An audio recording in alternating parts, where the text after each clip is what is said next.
الحمد لله نحمده ونستعينه ونستغفره ونؤمن به ونتوكل عليه ونعوذ بالله من شرور أنفسنا ومن سيئات أعمالنا من يهده الله فلا مضل له ومن يضلله فلا هادي له ونشهد أن لا إله إلا الله وحده لا شريك له ونشهد أن سيدنا ومولانا محمدا عبده ورسوله أما بعد كان رسول الله صلى الله عليه وسلم يقول اللهم إني أعوذ بك من أربع من علم لا ينفع ومن قلب لا يخشع ومن نفس لا تشبع ومن دعاء لا يسمع أو كما قال صلى الله عليه وسلم اللهم صل على محمد وعلى آل محمد كما صليت على إبراهيم وعلى آل إبراهيم إنك حميد مجيد اللهم بارك على محمد وعلى آل محمد كما باركت على إبراهيم وعلى آل إبراهيم إنك حميد مجيد۔ حضور صلی اللہ علیہ وسلم نے جہاں اپنے لیے تعلیم امت کے طور پر خیریں مانگی ہیں وہاں بہت سارے شرور سے پناہ بھی مانگی ہے۔ پھر دو قسم کا شر ہے، ایک وہ جس کا تعلق ظاہر کے ساتھ،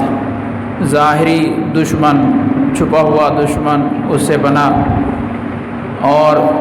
کچھ شرور ایسے ہیں جو باطنی ہیں اور ان کا نقصان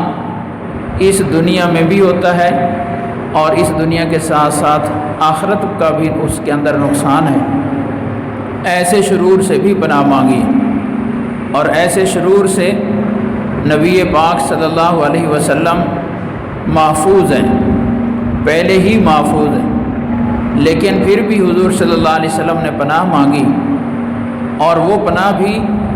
ایسے الفاظ میں مانگی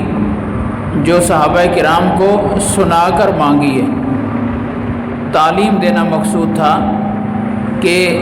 ان الفاظ کو مجھ سے سیکھو اور ان کے ذریعے سے تم اللہ تعالیٰ سے پناہ مانگو۔ تو وہ گویا ہمیں سنانا، امت کو سنانا مقصود تھا، اور صحابہ کرام کا پوری امت پر یہ احسان ہے کہ انہوں نے نبی پاک صلی اللہ علیہ وسلم سے جو بھی خیر جاری ہوئی، کسی بھی شکل میں جاری ہوئی، وہ پوری کی پوری حفاظت کے ساتھ اور پوری ذمہ داری کے ساتھ آگے امت کو پہنچا دی۔ کوئی خیر کا پہلو انہوں نے لالچ میں، دباؤ میں، سستی اور غفلت میں یا کسی اور وجہ سے چھپایا نہیں ہے۔ یہ احسان ہے صحابہ کرام کا۔ تو رسول اللہ صلی اللہ علیہ وسلم کی جو دعائیں ہیں وہ دو طرح کی ہیں۔ کچھ دعاؤں میں خیر مانگی ہے آپ صلی اللہ علیہ وسلم نے، دنیا آخرت کی خیریں مانگی ہیں، اور کچھ دعاؤں میں پناہ مانگی ہے، دنیا آخرت کے نقصانات سے پناہ مانگی ہے۔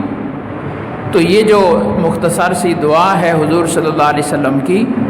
تو اس میں بھی حضور صلی اللہ علیہ وسلم نے 4 چیزوں سے اللہ تعالیٰ کی پناہ میں چاہیے کہ یا اللہ میں ان 4 چیزوں سے پناہ چاہتا ہوں، یعنی اپنے آپ کو ان 4 چیزوں میں مبتلا نہیں ہونے دینا چاہتا، ان سے اپنے آپ کو پاک رکھنا چاہتا ہوں۔ گویا یہ 4 چیزیں خطرناک ہیں، اگر یہ انسان کے اندر آ جائیں تو اس کی دنیا اور آخرت کو تباہ کر دیتی ہیں۔ ان میں سے پہلی چیز فرمائی من علم لا ينفع، یا اللہ مجھے ایسے علم سے پناہ عطا فرما، ایسے علم سے محفوظ فرما جو نفع نہ دے۔ علم کا نفع عمل ہے، جس علم کا یہ نفع ظاہر نہ ہو رہا ہو وہ علم فائدے کے بجائے نقصان ہو جاتا ہے۔ حدیث پاک میں آتا ہے القرآن حجت لک او علیک، کہ یہ قرآن پاک تیرے حق میں گواہی دے گا یا تیرے خلاف گواہی دے گا۔ یعنی تم اس کو جانتے ہو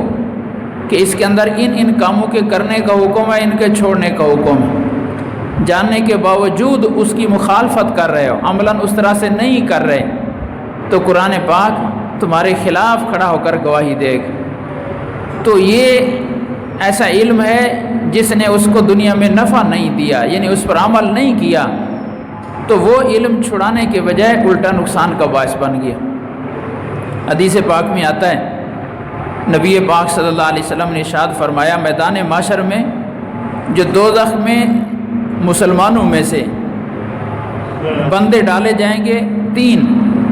ان میں سے ایک سخی ہوگا اور ایک شہید ہوگا اور ایک دین کو جاننے والا ہوگا۔ کہ وہ جو دین کو جاننے والا تھا اس نے عمل نہ کیا، اخلاص اس کے اندر پیدا نہ کیا اپنے عمل میں۔ یہ بھی عمل نہ کرنے کی ایک شکل ہے کہ بظاہر تو عمل کر رہا ہے لیکن غیر اللہ کے لیے کر رہا ہے، اللہ کے لیے نہیں کر رہا۔ تو اس وجہ سے سب سے پہلے اس کو دوزخ میں ڈالا جائے گا۔ تو یہ ہے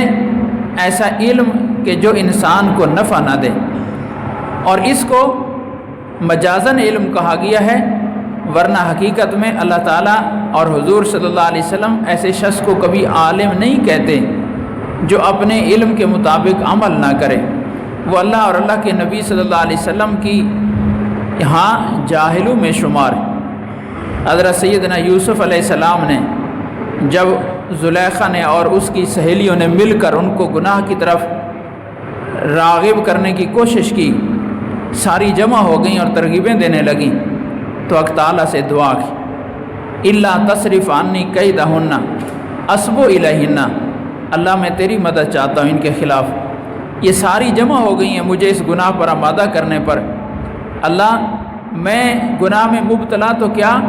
میں گناہ کی طرف رجحان اور جھکاؤ بھی برداشت نہیں کرتا کہ میں اس کی طرف رجحان میرا ہو جائے، میلان ہو جائے،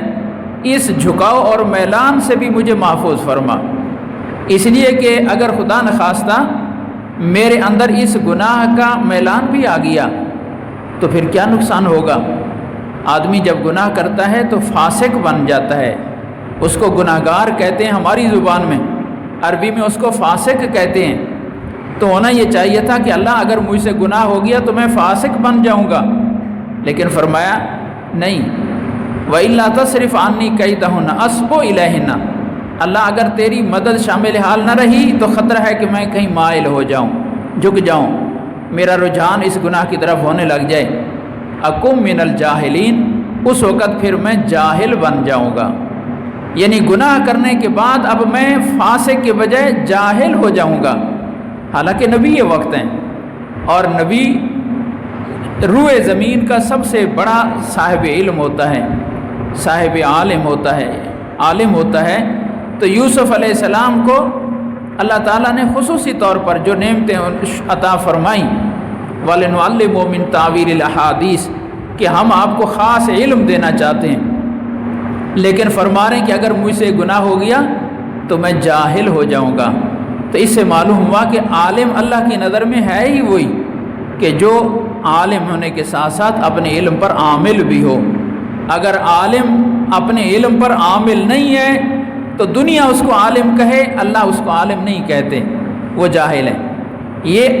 دوسرے الفاظ میں اس حدیث کے مطابق وہ ایسا علم ہے جو نافع نہیں ہے، اور ایسے علم کے حضور صلی اللہ علیہ وسلم نے ترقی اور بڑھنے کی دعا نہیں فرمائی۔